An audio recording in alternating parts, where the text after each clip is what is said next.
Hello everyone, and thank you for joining me today. Today I am going to show you how you can live in a Manhattan apartment and still enjoy good barbecue.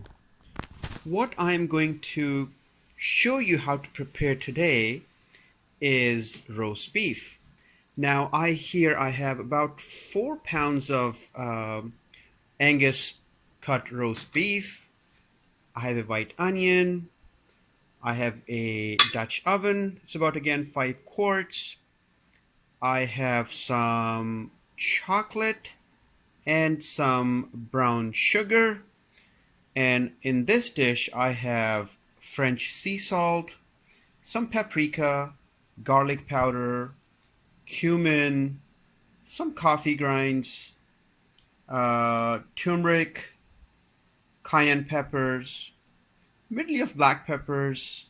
Of these ingredients, the most important ones really are your salt, black pepper, and garlic. Everything else is to your liking. If you like it, add. If you don't like it, don't add. The reason I'm adding these items are because they bring another dimension of flavors. Also, you don't need to have brown sugar or chocolate. Again, the reason I'm adding is because they help with caramelization, and chocolate adds another dimension of flavors. Nothing is measured here, everything is eyeballed. That's the beauty of this recipe, that you don't really have to be correct every time to get your meal prepared in the most delicious way it is. Meat does the talking for itself. As part of preparation, what I'm going to do next is I'm going to open the packs here, and I'm going to wash the meats, and then I'm going to pat dry them. It's very important to pat dry because it helps with the rubs stick better. I'm also going to mix these spices together. I'm going to grind them a little bit. I will also slice the onions, and I will come back once all these ingredients are prepared, and I will show you how everything looks. So, since we last spoke, I have washed, pat dried, and then using my butcher's knife, I scribed the meat.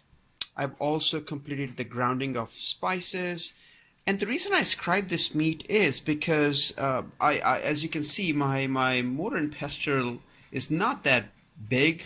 It doesn't have that much volume. So a lot of peppers, for example, even some pieces of chocolate are not ground to the level that I would have liked. But that's, again, that's the beauty of this recipe, is that things do not have to be perfect. So now, having those chunky ingredients in my dry rub, the scribing on the meats will hold them in place and will flavor the meats inside. The hidden benefit of also scribing the meat is that the inside temperature will be reached rather quickly. I've also sliced the onions, and the reason I'm using onions, there are actually two reasons. The first reason of using onions is that I will place them at the bottom of the Dutch oven, and they will keep the meat a little elevated. The meat will release a lot of juices from inside of it, and we don't want meat to be boiling. We want meat to be cooking inside of the Dutch oven.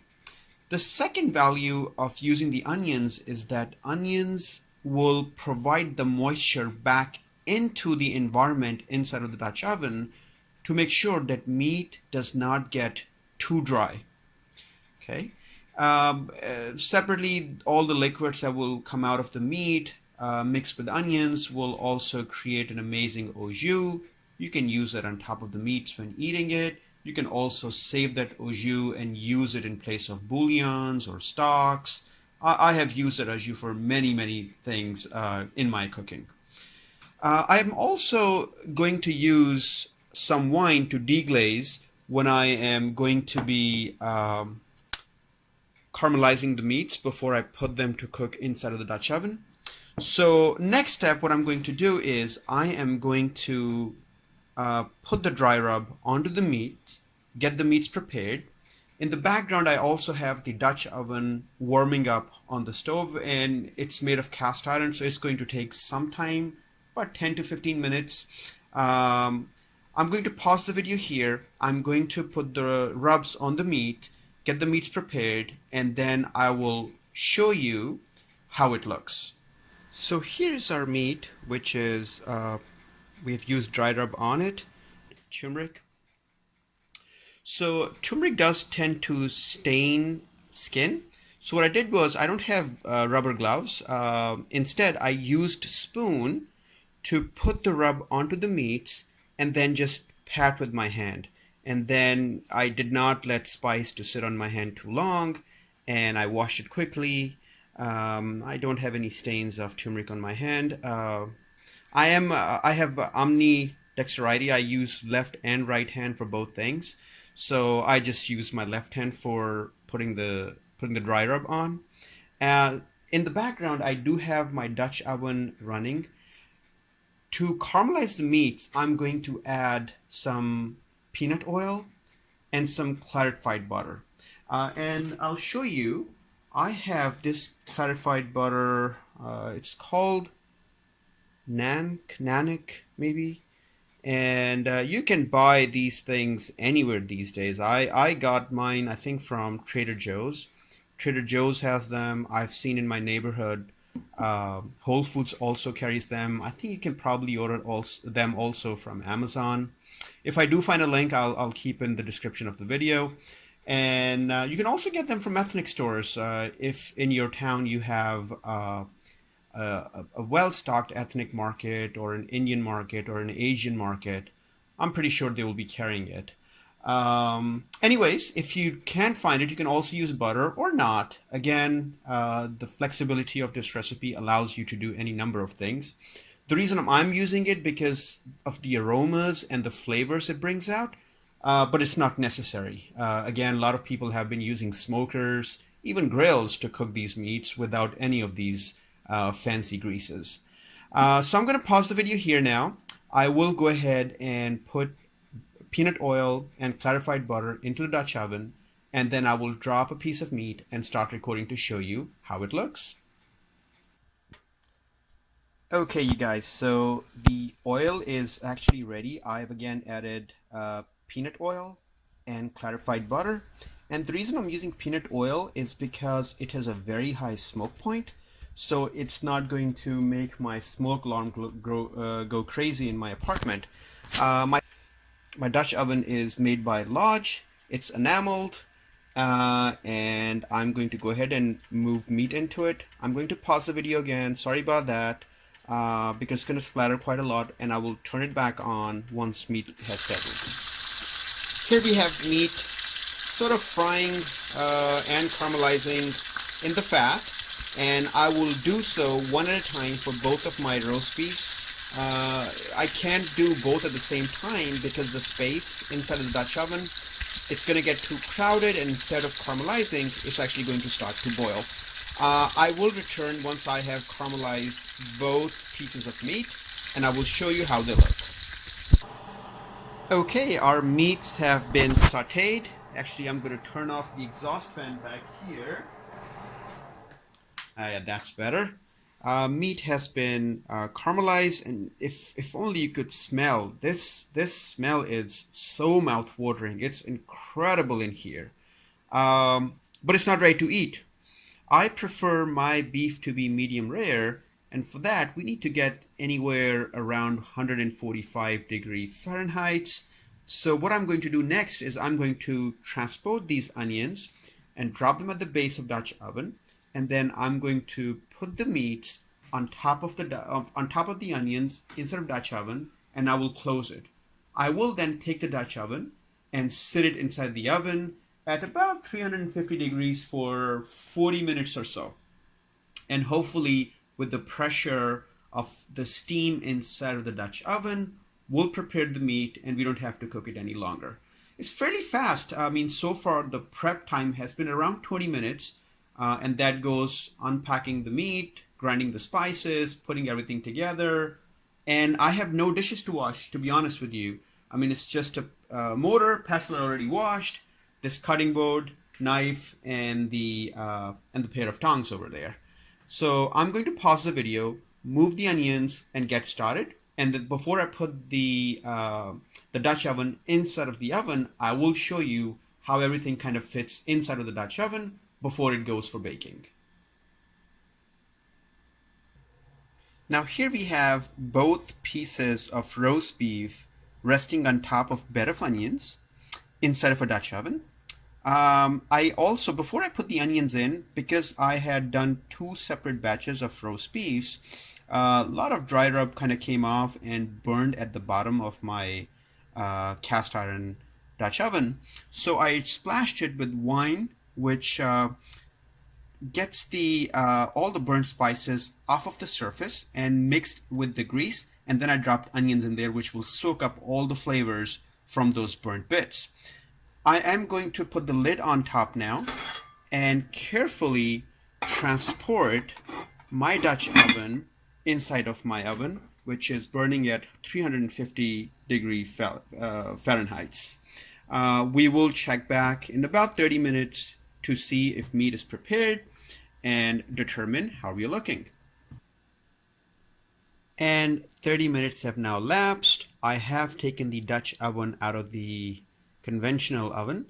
I am going to remove the lid, and this is where you got to be really careful because it's going to be a lot of hot steam inside that's going to rise above.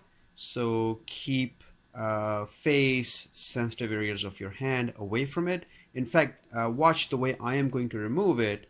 I'm going to open it in the direction opposite from me first so steam can escape, and then I will fully remove the lid like so. Okay. Sprinkle if there's any water in there. I am going to put the lid at a safe distance away from me. I'm going to step back and drop it in the sink. Oh my god, look how beautiful these roast beefs look, guys. Okay guys, I let this meat sit in the oven for about 10 minutes, and now looks like our meat is prepared. Look at the quantity of au jus this meat produced. Again, these were just about 2 pounds each of roast beefs, and I prepared them together because I was like, if I'm going to use energy, might as well make two. They are prepared now. I'm going to take them out of this Dutch oven and let them sit for another 10 minutes. And the reason I'm going to do that is because heat excites all the moisture inside of the meats, and they tend to run out towards the outer layers to escape the meat, because as it's heating up, it wants to convert itself to vapor and leave. When I take it out and let it rest, the temperature of the meat is going to start to drop, and the moisture is going to redistribute itself inside of the meat, and it's going to make our meat that much more juicier. And you will see when I carve into it. So I'm going to pause the video here, take these pieces of meat out, let them sit for about 10 minutes, and then we'll carve. Okay, so our meat has been resting here for 10 minutes. And as the saying goes, the best meat is the well-rested meat. I am going to slice a medallion, and we'll see how it looks. I'm going to pause the video because I need to use both of my hands, but I will slice the medallion and I will show you how the coloration and the texture looks. Okay guys, I have just sliced a medallion, and the colors are just beautiful. It has a beautiful hue of almost smoked meat here. It's a little bit more well done than I would have liked, but it's still very tender. And look how juicy this guy is. I mean, it's just running everywhere. It's absolutely amazing. I cut the end piece, but my God, it looks beautiful. And the juiciness and the texture of the meat is incredible. Nothing else to do but to plate it.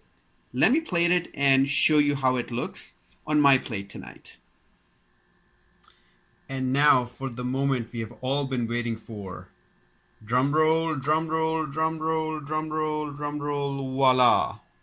All right, guys, for tonight's supper, what I've got here is our beautiful roast beef that we prepared together. The way I'm serving tonight is I've got rustic whole wheat bread. I took a couple of slices and then drizzled our au jus on them. Then I took our medallion that we carved earlier. and sit it on top of our breads.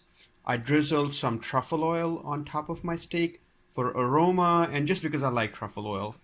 I created a quick tomato and avocado salad with some salt, some balsamic, and olive oil, nothing fancy. And then I made this potato and carrot bisque that I am serving with some shiitake mushrooms. You can use any type of mushrooms, but I like shiitakes for this particular serving because they are a little bit more woodsy, a little bit more hardy, and they bite very well, provide this amazing texture with this creamy carrot potato bisque. I prepared this bisque with some beef stock that I had made from scratch using some leftover ribs that I had. In some future video, I will show you how to make it. If you like to see that, please leave in the comments below and I'll make it happen. But this is our dinner for tonight. Again, you can serve it with some mustard, Dijon mustard if you like it, or steak sauce. But I'm just having this meat because I like the flavor of meat with some truffle oils. And that's about it. I appreciate you guys sticking with me and watching this video. And again, if you like this video or would like to see more of my recipes, please let me know in the comment section. And as always, please like, comment, and share. As we grow together and learn from each other. Thank you very much, and I will see you very soon.